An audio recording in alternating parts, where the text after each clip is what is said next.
Everyone welcome back to the channel. So यहाँ पर अब हम G20 समिट जो कंप्लीट हो गई है उसके कुछ आउटकम्स देखने वाले हैं।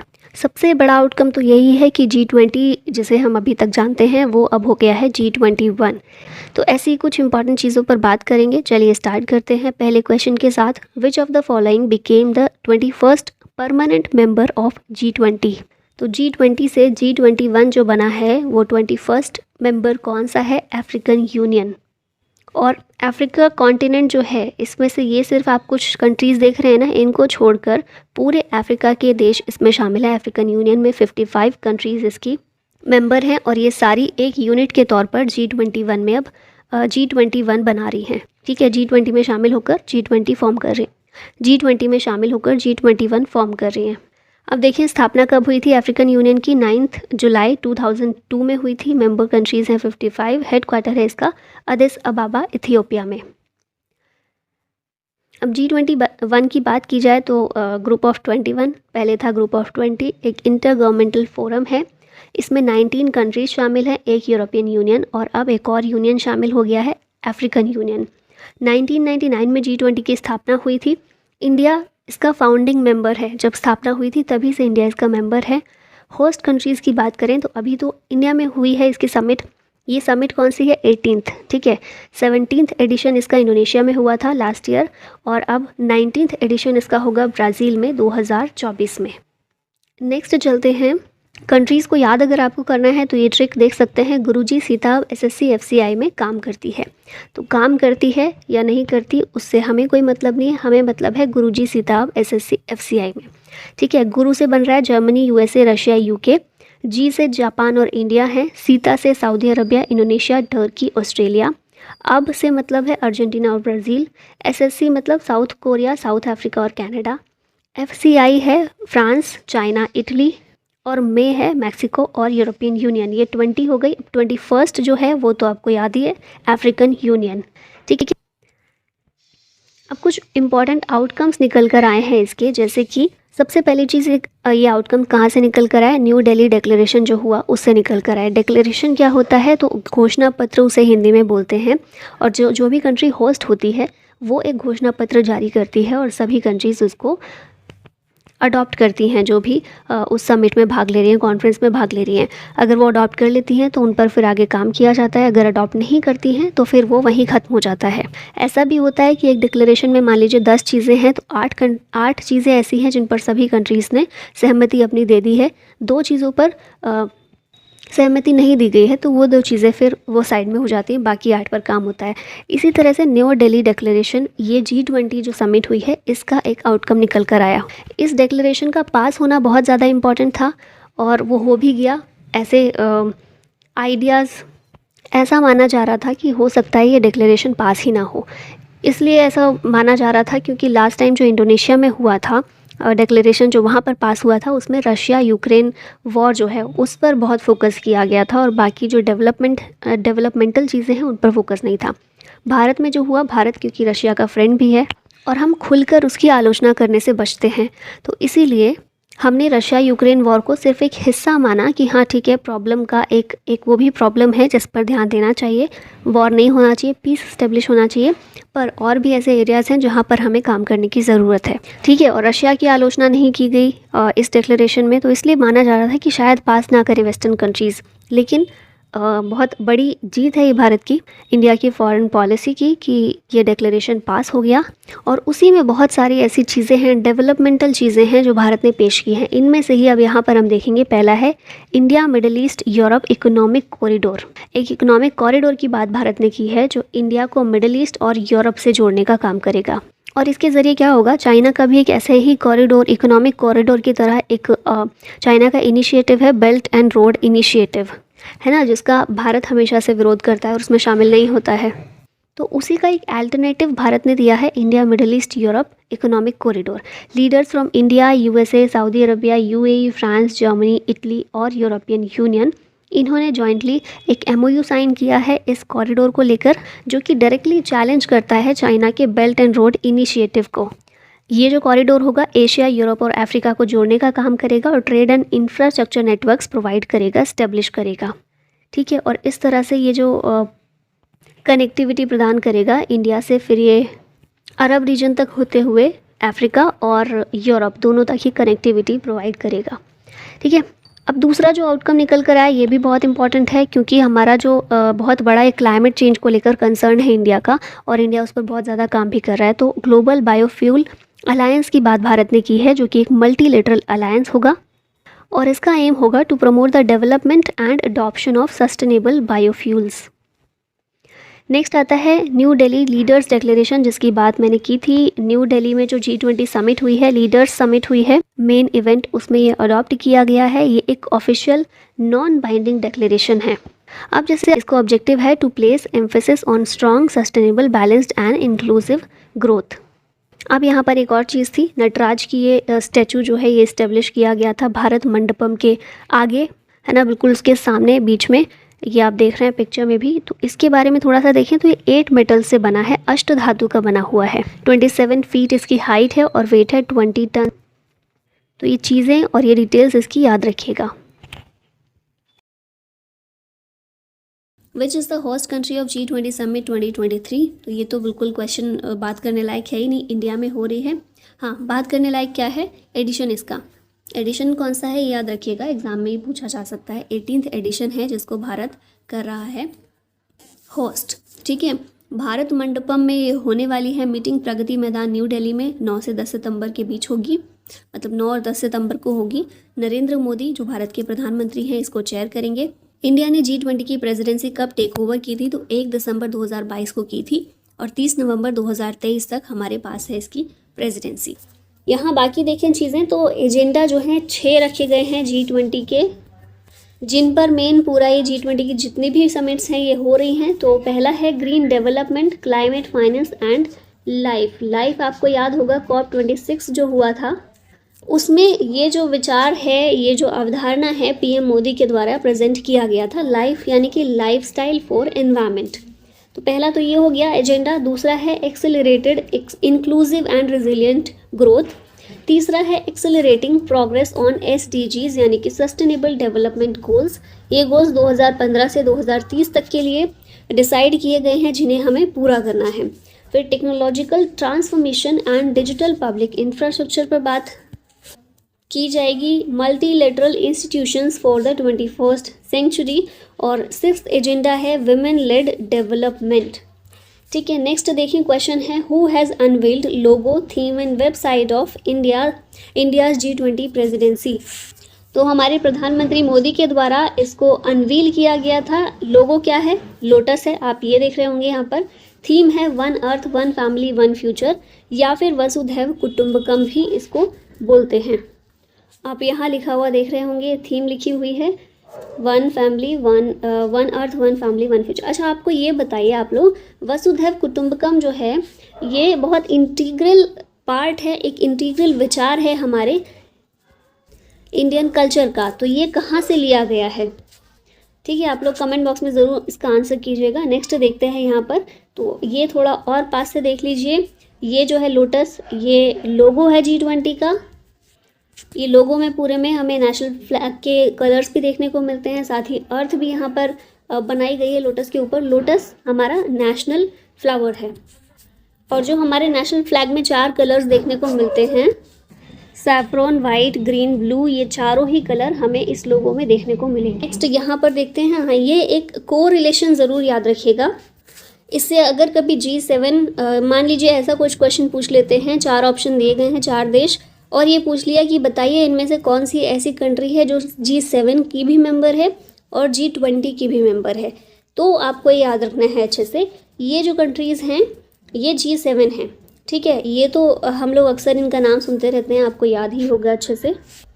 Canada, France, Germany, Italy, Japan, United kingdom और USA, ये हैं G7। G8 में रशिया भी शामिल था। आप लोगों को ये भी पता ही होगा, मैं उम्मीद कर रही हूँ कि G8 पहले हुआ करता था, G7 कुछ नहीं था, ग्रुप ऑफ 8 था जिसमें ये 8 कंट्रीज़ शामिल थी। लेकिन 2014 में जब रशिया ने क्रीमिया को अनेक्स किया, क्रीमिया का अनेक्सेशन किया गया रशिया के द्वारा, उस समय पर रशिया को G8 से बाहर निकाल दिया गया और फिर ये ग्रुप ऑफ 7 बचा। ठीक है, तो इसीलिए G8 की जब हम बात करते हैं तो रशिया शामिल है, लेकिन अब क्योंकि G8 है ही नहीं, एग्जिस्ट ही नहीं करता है, तो इसलिए G7 है। G7 में ये सारी कंट्रीज़ हैं। और G20 की जब हम बात कर रहे हैं तो G7 की सारी कंट्रीज़ प्लस रशिया और फिर ये कंट्रीज़, ये सभी मिलाकर बनते हैं G20। तो G7 की जो कंट्रीज़ हैं ना, ये सारी G20 की भी मेंबर्स हैं, ठीक है। और वहीं आपको ये भी याद रखना है, भारत जो है G7 का पार्ट नहीं है, चाइना जो है ये भी G7 का पार्ट नहीं है। दोनों ही बहुत इंपॉर्टेंट कंट्रीज़ हैं और G7 का पार्ट नहीं है, लेकिन G20 का पार्ट ये हैं, ठीक है। अब यहाँ पर हैं कुछ इनवाइटेड गेस्ट जो G20 समिट में बुलाए गए हैं, इनवाइट किए गए हैं। तो सबसे पहले हैं बांग्लादेश की प्राइम मिनिस्टर शेख हसीना, फिर कोमोरोस के प्रेसिडेंट अजाली असोमानी, ये भी इनवाइटेड गेस्ट हैं भारत में G20 प्रेसिडेंसी में। और अफ्रीकन यूनियन के 2023 के चेयरपर्सन भी हैं ये।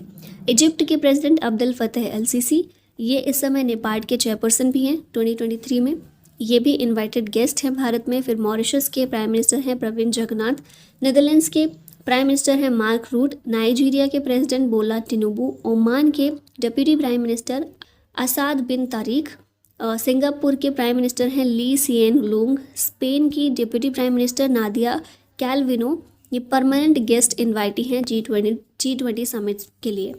और UAE के भी प्रेसिडेंट आए हैं मोहम्मद बिन जायद अल नह्यान। तो ये कुछ लोग हैं जो इनवाइटेड गेस्ट हैं G20 समिट में। नेक्स्ट यहाँ पर पार्टिसिपेटिंग लीडर्स कौन से हैं, तो अर्जेंटीना के प्रेसिडेंट अल्बर्टो फर्नांडिस हैं, ऑस्ट्रेलिया के प्राइम मिनिस्टर एंथनी अल्बनीज हैं, ब्राज़ील के प्रेसिडेंट लुइस इनासियो लूला दा सिल्वा हैं, कनाडा के prime minister Justin Trudeau, China के यहाँ से सुप्रीम लीडर नहीं आए हैं, उनके रिप्रेजेंटेटिव आए हैं, तो ये प्रीमियर हैं ली कियांग, ठीक है। फ्रांस के प्रेसिडेंट इमैनुअल मैक्रोन। ये जो समिट हो रही है, जैसे मैंने बताया, चाइना की तरफ से जी जिनपिंग जो है वहाँ के प्रेसिडेंट, उन्होंने इस समिट को स्किप किया है, उन्होंने अपना रिप्रेजेंटेटिव भेजा है। इसी तरह रशियन प्रेसिडेंट व्लादिमीर पुतिन, ये भी भारत नहीं आए हैं, इन्होंने भी इसे स्किप किया है, ठीक है। फिर हम पार्टिसिपेटिंग लीडर्स की बात कर रहे थे, जिसमें जर्मनी के चांसलर भी आए हैं ओलाफ स्कोल्स, इंडिया के प्राइम मिनिस्टर हैं नरेंद्र मोदी, ये तो होस्ट ही हैं इसके। फिर इंडोनेशिया के प्रेसिडेंट हैं जोको विडोडो, 2023 में आसियान की प्रेसिडेंसी यही संभाल रहा है। इटली की prime minister Giorgio Meloni, G7 summit का होस्ट इटली ही है। फिर जापान के प्राइम मिनिस्टर फूमियो किशिदा भी आए हैं। 49th G7 समिट जापान में ही हुई और 50th जो है नेक्स्ट ईयर होगी वो इटली में होगी। और फिर हम देखते हैं पार्टिसिपेटिंग लीडर में मेक्सिको की मिनिस्टर ऑफ इकोनॉमी आई हैं राक्वेल ब्यून रोस्ट्रो सांचेज, ये है मिनिस्टर ऑफ इकोनॉमी मेक्सिको की। इन सभी के अलावा साउथ कोरिया के प्रेसिडेंट हैं यून सुकियोल, रशिया के फॉरेन मिनिस्टर आए हैं, व्लादिमीर पुतिन नहीं आए हैं। फॉरेन मिनिस्टर हैं सर्जी लेवरोव, ये भारत में आए हैं। फिर सऊदी अरबिया के क्राउन प्रिंस और प्राइम मिनिस्टर हैं मोहम्मद बिन सलमान, ये आए हैं। साउथ अफ्रीका के प्रेसिडेंट सिरिल रामाफोसा, टर्की के president Recep Tayyip Erdogan, UK के प्राइम मिनिस्टर ऋषि सुनाक भी भारत आए हैं। फिर US के जो बाइडन, यूरोपियन यूनियन की जो president of the European commission है, यूरोपियन यूनियन की तरफ से ये आई हैं उर्सुला वॉन डेर लेयन। और यूरोपियन यूनियन के president of the European council जो हैं, ये भी आए हैं चार्ल्स माइकल। तो ये सभी लोग हैं जो पार्टिसिपेटिंग लीडर्स हैं। स्टार्टिंग में हमने देखा था वो इनवाइटेड गेस्ट थे। G20 लेबर 20 या L20 summit held in which city. तो बेसिकली ट्रेड यूनियंस जो हमारे यहाँ पर हैं उनकी मीटिंग ये होती है, ट्रेड यूनियंस की मीटिंग है और इसको पटना में कंडक्ट किया गया था। L20 की मीटिंग कहाँ पर? पटना, बिहार में। फर्स्ट L20 मीटिंग कहाँ हुई थी? अमृतसर, पंजाब में, ठीक है। नेक्स्ट क्वेश्चन है G20 max meeting held in which of the following city. Agriculture chief scientist की ये मीटिंग है और इसको वाराणसी में कंडक्ट किया गया था, तो ये याद रखना है। G20 मैक्स, मैक्स का मतलब है meeting of agricultural chief scientist meeting, Varanasi में हुई थी और इसमें फीचर किया गया था महर्षि इनिशिएटिव को। महर्षि इनिशिएटिव क्या है? Millets and other ancient grains international research initiative, और क्योंकि इंटरनेशनल ईयर ऑफ मिलेट्स है 2023, इसलिए ये महर्षि इनिशिएटिव भी अच्छे से याद रखना है। First B20 meeting under India's G20 presidency held in which city. B20 क्या है? बिजनेस 20 है और ये मीटिंग हुई गांधीनगर में। ऑप्शन नंबर सी यहाँ पर करेक्ट है। B20 और business 20 meeting under India's G20 presidency Gandhinagar Gujarat में इसको होस्ट किया गया। First science 20 engagement group meeting held in which city और UT. Science 20 engagement meeting Lakshadweep में, और ये याद रखना है क्योंकि थोड़ा सा अलग आ जाता है यूटी में, और लक्षद्वीप में हम देखते हैं बहुत कुछ नहीं होता है ना, तो इसीलिए बहुत इंपॉर्टेंट है। Science 20 engagement group meeting under India's G20 presidency, ये बंगाराम आइलैंड लक्षद्वीप में हुई है। तो हो सकता है डायरेक्ट क्वेश्चन ना आए कि ये मीटिंग कहाँ हुई, ये पूछ लिया जाए ये आइलैंड कहाँ पर है, तो दोनों ही चीज़ें याद रखिएगा। G20 fourth edition of G20 text print competition launched by, किसके द्वारा लॉन्च किया गया है G20 टेक्स्ट प्रिंट कॉम्पिटिशन? इसको लॉन्च किया है RBI और BIS दोनों ने मिलकर, ठीक है। G20 text print 2023 competition for cross border payments innovation, इसको लॉन्च किया RBI और बैंक ऑफ इंटरनेशनल सेटलमेंट ने, जिसका हेडक्वार्टर है स्विट्जरलैंड में। यहाँ पर देखें, first framework working group meeting Bengaluru में हुई, first infrastructure working group meeting Pune में, first development working group meeting Mumbai में, first employment working group meeting Jodhpur Rajasthan में देखने को मिली।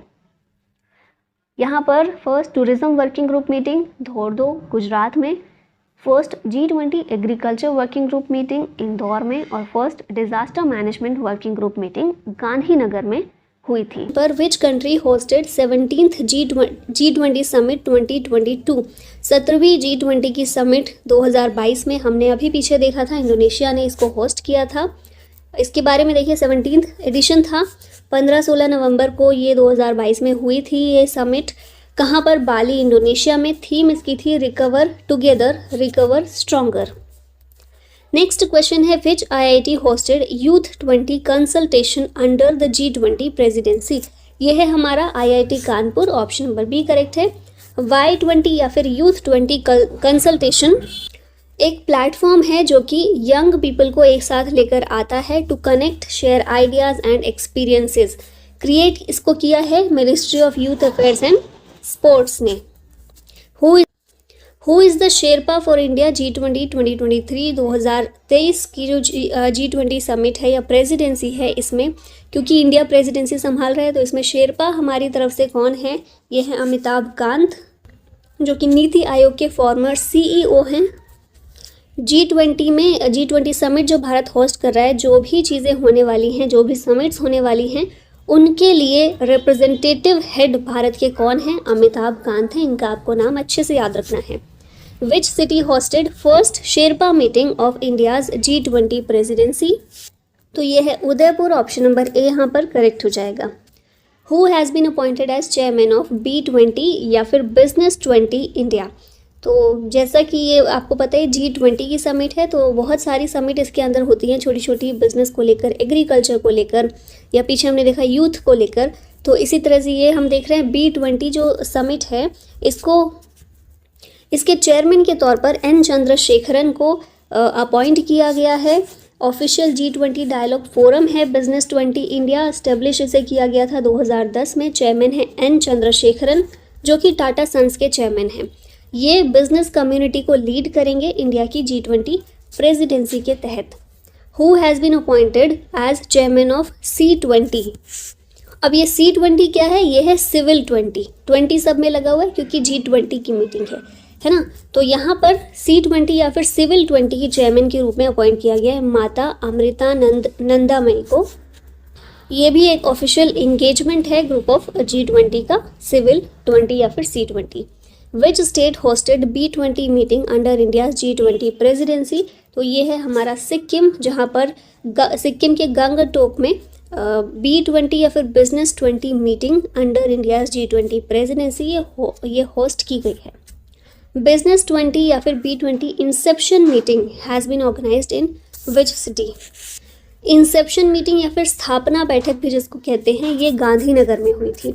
ठीक है, यहाँ पर हम देखें G20 की बाकी मीटिंग्स। तो पहली G20 finance and central bank deputies meeting ये हुई बेंगलुरु में। अब देखिए मैंने बोला क्योंकि छोटी छोटी बहुत सारी, क्योंकि क्या होता है G20 की कंट्रीज़ जो है ना, बहुत सारी फील्ड में एक दूसरे का सपोर्ट कर रही हैं, एक दूसरे से सपोर्ट ले रही हैं, तो इसीलिए अलग अलग फील्ड की अलग अलग मीटिंग्स होती हैं और अलग अलग स्टेट्स में अलग अलग जगहों पर ये ऑर्गेनाइज़ की गई हैं, है ना। तो G20 finance and central bank deputies meeting जो हुई ये बेंगलुरु में हुई।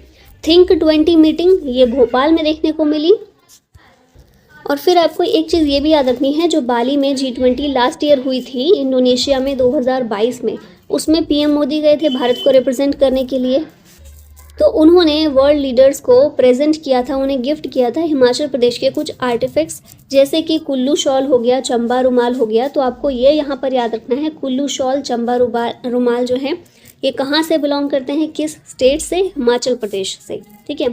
फिर पहली G20 environment and climate sustainability working group meeting ये बेंगलुरु में देखने को मिली। First G20 energy transition working group meeting under India's presidency ये भी बेंगलुरु में। First sustainable finance working group meeting Guwahati Assam में इसको ऑर्गेनाइज किया गया। पहली G20 health working group meeting Kerala में हुई। एजुकेशन वर्किंग ग्रुप मीट ये चेन्नई में हुई। कल्चर की बात करें, कल्चर वर्किंग ग्रुप मीटिंग ये खजुराहो MP में। First digital economy working group meeting Lucknow UP में हुई और इसे ministry of electronics and information technology यानी MITI है जो हमारी, इसके द्वारा होस्ट किया गया digital economy working group meeting को। Which country hosted the G20 foreign ministers meeting 2022? इसका आंसर होगा इंडोनेशिया। ऑफकोर्स 2022 का पूछा जा रहा है, ठीक है। तो एग्जाम में इस चीज़ पर आपको ध्यान रखना है कि 22 का पूछा जा रहा है, 23 के लिए पूछा जा रहा है। G20 फॉरेन मिनिस्टर्स मीटिंग 2022 में इंडोनेशिया में हुई थी, क्योंकि इंडोनेशिया ही होस्ट कर रहा था उसे। थीम इसकी थी building a more peaceful stable and prosperous world together.